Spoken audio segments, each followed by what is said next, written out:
Hi, I'm Marty Nemko. Despite getting your child special help, he or she still struggles academically. Now what? If I had such a child and moderate help yielded little progress, I would not do what so many parents do: lots of tutoring, summer school, plus maximum nagging. Did you do your homework? Let's go over your homework. Do that again, Johnny. Nor would I do what parents, who are driven in part at least from a misplaced sense of guilt that the problem is their fault, fight with the school district for more resources, even hiring an attorney to get yet more on top of the special ed services the school provides, even private school at taxpayer expense. I would do as I do with myself and with my adult clients: build on strengths. Sure, I want my child to have functional reading, writing, and mathematical skills, but rather than obsess on maximizing his or her reading scores, let alone drill him on the arcana in the now mandated Common Core curriculum, and I'm going to share an example with you at the end of this little talk.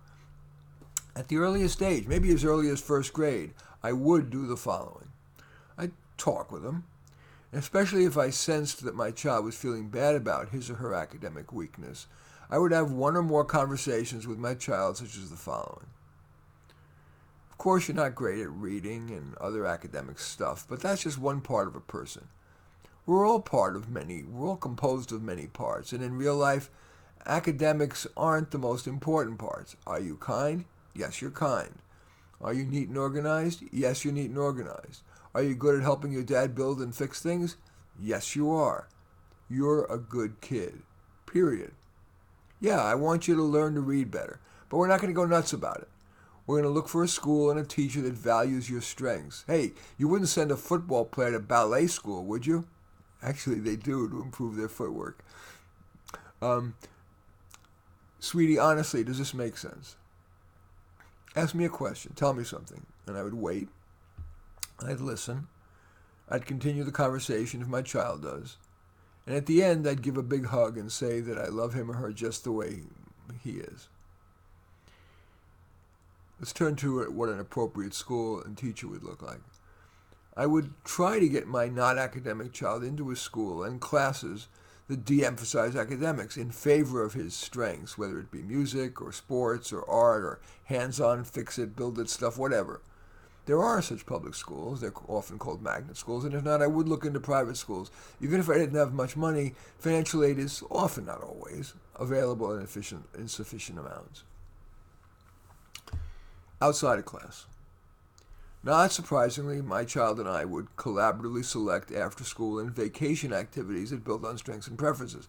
Of course, I'd enroll my artistic child in art classes, my athletic kid in sports classes and teams that she would like. We might try music lessons, learning to play by ear, because that's what kids really want to learn, to play, or as adults, to be able to sit down and play, not to be chained to those notes and laboriously trying to play. But if my kid didn't have the talent, we would drop it fast. Few things are more painful to a child than laborious, talent-free practicing. And it's no fun for parents to have to listen to that. School orchestra teachers, they deserve a Nobel Prize, a Nobel Peace Prize. I would try my child in a children's theater program, nearly any child. It teaches poise, public speaking, teamwork, and the lessons of literature in a fun and exciting way. There are very few things that excite a kid as much as being in a play that's going to be viewed by parents and friends. And I'd leave a reasonable amount of unscheduled time. When I was a child, I spent such pleasurable hours watching cars go by, watching the leaves fall, snowflakes light on my window, and clouds scud by.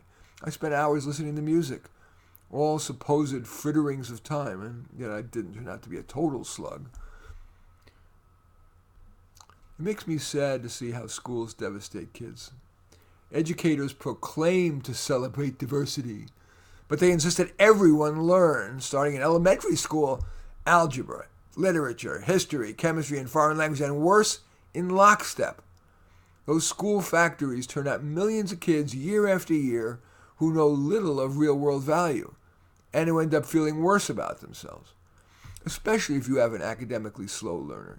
It falls on you to help your child realize his or her more important strengths and potential, and to develop self-esteem based on things far more important than what's mandated by the Common Core standards, which is now ubiquitous nationwide. For example, here is one of the required objectives for 5th graders. Generate 2 numerical patterns given 2 given rules. Identify apparent relationships between corresponding terms. Form ordered pairs consisting of corresponding terms from the 2 patterns, and graph the ordered pairs on a coordinate plane. For example, given the rule, add 3, and the starting number 0, and given the rule, add 6, and the starting number 0, generate terms in the resulting sequences, and observe that the terms in one sequence are twice the corresponding terms in the other sequence. Explain informally why this is so. That's not an exaggeration. That is word for word Common Core Standard Math .content.5OA.B.3, one of hundreds of these standards. Is that what any child should be focused on, especially if they're having difficulty academically? Obviously not. In any event, I do thank you for watching. I'm Marty Nemko. I welcome your thumbs up. I accept your thumbs down. I would look forward to any comments you might have.